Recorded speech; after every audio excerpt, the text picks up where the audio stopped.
नमस्कार। तो चलिए बिना किसी देरी के सीधे मुद्दे पर आते हैं। कक्षा 10 की बोर्ड परीक्षा में आखिर शानदार नंबर कैसे लाए जाएं? अगले कुछ ही मिनटों में हम एक ऐसा जबरदस्त मास्टर प्लान देखने वाले हैं जो तैयारी करने के पूरे तरीके को बदल सकता है। हम जानते हैं ये समय थोड़ा मुश्किल होता है। चारों तरफ किताबों का ढेर, खत्म ना होने वाला सिलेबस और ऊपर से एग्जाम का प्रेशर। थोड़ी चिंता होना तो बिल्कुल नॉर्मल है, पर घबराने की कोई जरूरत नहीं है, सच में। क्योंकि देखिए, सिर्फ घंटों तक पढ़ते रहना ही काफी नहीं है, जरूरी है स्मार्ट तरीके से तैयारी करना। तो आइए उस ब्लूप्रिंट को समझते हैं जो अच्छे नंबर लाने की गारंटी दे सकता है। तो सबसे पहला कदम क्या है?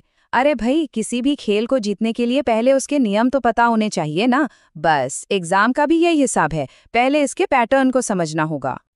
तो सबसे पहली और बेसिक बात, हर मेन सब्जेक्ट का थ्योरी पेपर होता है 80 नंबर का। इसी को ध्यान में रख के हमें अपनी सारी प्लानिंग करनी है। और ये 80 नंबर स्कोर करने के लिए मिलेंगे पूरे 3 घंटे और 15 मिनट।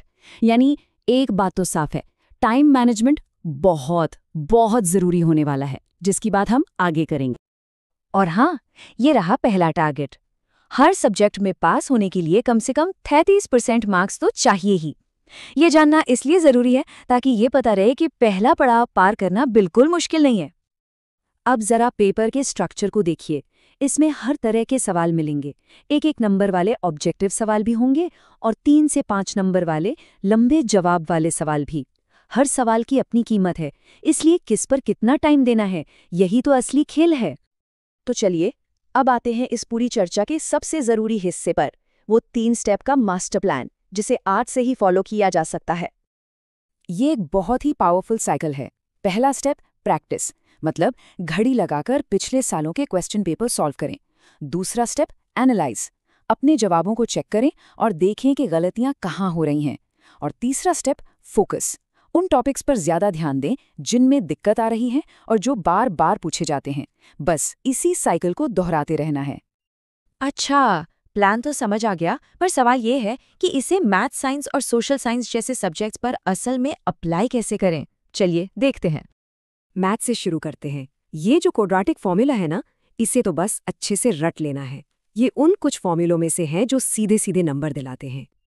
लेकिन रुकिए, सिर्फ फॉर्मूला जानने से पूरे नंबर नहीं मिलेंगे। मैथ्स में फुल मार्क्स लाने का सीक्रेट है हर स्टेप को साफ साफ लिखना और आखिर में अपने आंसर को एक बार चेक जरूर कर लेना। एक छोटी सी गलती भी नंबर कटवा सकती है। अब आते हैं साइंस पर। इसमें ना अंतर बताने वाले सवाल बहुत आते हैं, जैसे एरोबिक और एनेरोबिक रेस्पिरेशन में क्या फ़र्क है। सिंपल है, एरोबिक ऑक्सीजन के साथ होता है, ज़्यादा एनर्जी देता है। एनेरोबिक बिना ऑक्सीजन के और कम एनर्जी देता है। इस तरह से टेबल बनाकर याद रखना बहुत आसान हो जाता है। और अगर सोशल साइंस की बात करें तो इंडियन सिविक्स के इन आधारी पिलर्स को समझना बहुत ज़रूरी है। जैसे हमारी प्रस्तावना के क्या मायने हैं, हमारे मौलिक अधिकार क्या हैं और सरकार के 3 अंग कैसे काम करते हैं। इनसे सवाल अक्सर बनते ही हैं। अच्छा, एक बहुत ज़रूरी सवाल, तैयारी तो सभी करते हैं, पर फिर भी मार्क्स कट कहाँ जाते हैं? वो कौन सी आम गलतियां हैं जो टॉपर्स करने से बचते हैं? आइए जानते हैं। इन गलतियों पर खास ध्यान देना है, जैसे साइंस में केमिकल इक्वेशन को बैलेंस न करना, मैथ्स में सिंपल कैलकुलेशन मिस्टेक कर देना, कॉम्प्रिहेंशन में पैसेज से लाइनें कॉपी पेस्ट करना, डायग्राम में लेबलिंग भूल जाना या फिर बिना किसी स्ट्रक्चर के लंबे लंबे जवाब लिखना। ये छोटी छोटी बातें स्कोर पर बड़ा असर डालती हैं। चलिए अब तैयारी के आखिरी दौर पर चलते हैं, एग्जाम से ठीक पहले का हफ्ता।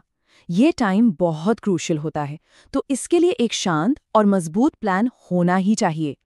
ये रहा एक सिंपल सा 7 दिन का रिवीजन प्लान। पहले 2 दिन लैंग्वेजेस को दीजिए, फिर अगले 2 दिन मैथ, साइंस जैसे प्रैक्टिस वाले सब्जेक्ट्स को, 5वें दिन सोशल साइंस जैसे याद करने वाले सब्जेक्ट्स और आखिरी 2 दिन सिर्फ और सिर्फ फुल मॉक पेपर्स और हल्का फुल्का रिवीजन। और शायद सबसे ज़रूरी सलाह, एग्जाम से ठीक 1 दिन पहले कोई नई चीज़ नहीं पढ़नी। सिर्फ फॉर्मूलों और अपने बनाए नोट्स पर एक नज़र डालिए। और हाँ, प्लीज़ नींद पूरी लीजिएगा। एक फ्रेश दिमाग हमेशा बेहतर काम करता है। आखिर में बस एक ही बात कहेंगे, खुद पर पूरा भरोसा रखिए। तैयारी अच्छी की है तो नतीजा भी अच्छा ही होगा। हमारी तरफ से ढेर सारी शुभकामनाएं। आप ये कर सकते हैं।